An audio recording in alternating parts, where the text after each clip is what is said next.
நாம் எதோடு இணைத்து பார்க்கலாம் என்றால், கடவுளுடைய அருள் பொங்கிக் கொண்டே வரும். கடவுளுடைய அருள் நம்மை தேடிக்கொண்டே வரும். எப்பொழுது என்றால் நாம் அவரோடு நடக்கின்ற பொழுது என்பதை இங்கே சூசகமாக சொல்ல விரும்புகிறார். இன்றைய நற்செய்தி வாசகம் தான் மிகவும் சிந்திக்கத்தக்க வகையில் நமக்கு கொடுக்கப்பட்டிருக்கிறது.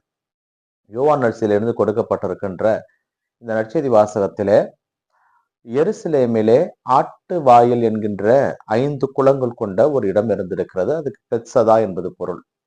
அங்கே மக்களுடைய நம்பிக்கை அந்த குளத்தில் நீர் இறைவனுடைய வானதூதரால் அலசப்படும், கலக்கி விடப்படும். அப்பொழுது யார் முதலிலே அந்த குளத்திற்குள் செல்லுகிறார்களோ அவர்கள் எப்பேற்பட்ட நோயாக இருந்தாலும் அவர்களுக்கு குணமாகும் என்பது யூதர்களுடைய மிகப்பெரிய நம்பிக்கை.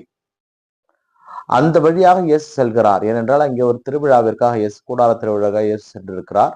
அந்த வழியா போகின்ற பொழுது ஒருவர் ஏறத்தாழ 38 ஆண்டுகளாக அவர் குணமடைய வேண்டும் என்று காத்து கொண்டிருக்கிறார். ஆனால் அவர் முடியவில்லை. ஆண்டவர் அவரை பார்த்து அவரை கேட்கிறார், நீங்கள் நலம் பெற விரும்புகிறீரா என்று கேட்கிறார்.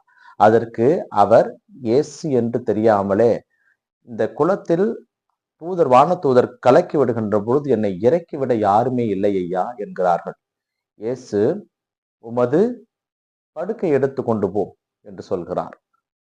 அப்பொழுது அவருடைய உடல் குணமானது. இந்த நிகழ்வு நமக்கு எதை சுட்டி காட்டுகிறது என்றால், இயேசு இங்கு அதிசயம் செய்தார், அற்புதம் செய்தார் என்பதை கடந்து இங்கே ஒன்றை நாம் அறிந்து கொள்ள முடியும். இம்மானுவேல் என்றால் கடவுள் நம்மோடு என்பது பொருள்.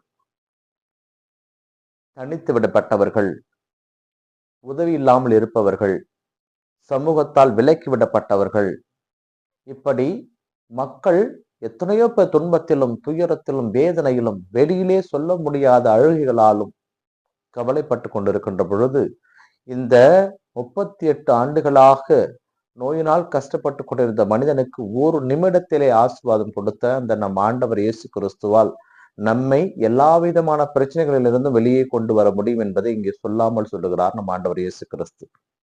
இம்மானுவேல் என்றால் கடவுள் நம்மோடு என்பது பொருள். அந்த கடவுள் நம்மோடு இருக்கிறார். எல்லா வகையான பிரச்சனையிலுமிருந்தும் நமக்கு விடுதலை கொடுக்க காத்து கொண்டிருக்கிறார். இந்த தவக்காலத்திலே இந்த வாசகம் நமக்கு சொல்லப்படுவதனுடைய நோக்கம் என்னவென்றால், நீங்கள் துன்புறுகிறீர்களா, அழுகிறீர்களா, கஷ்டம் உங்களை மேலிடுகிறதா, உங்களால் எதுவுமே செய்ய முடியவில்லையா, கடவுளிடம் திரும்பி வாருங்கள்.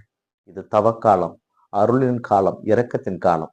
38 ஆண்டுகளாக கஷ்டப்பட்ட ஒருவருக்கு ஒரு நிமிடத்திலே ஆசீர்வாதம் கொடுக்க தெரிந்த நம் ஆண்டவர் இயேசு கிறிஸ்துவுக்கு எத்தனையோ ஏக்கங்களோடும் ஆசீர்வாதங்களோடும் நீங்கள் அவரிடம் திரும்பி வருகின்ற பொழுது உங்களுக்கு தேவையான ஆசிரியர் கொடுக்க காத்து கொண்டிருக்கிறார். நீங்கள் திரும்பி வாருங்கள், நீங்கள் ஆசீர்வாதம் பெறுவது உறுதி என்கின்ற இந்த வாசகங்கள் நமக்கு இன்னும் அதிகப்படியான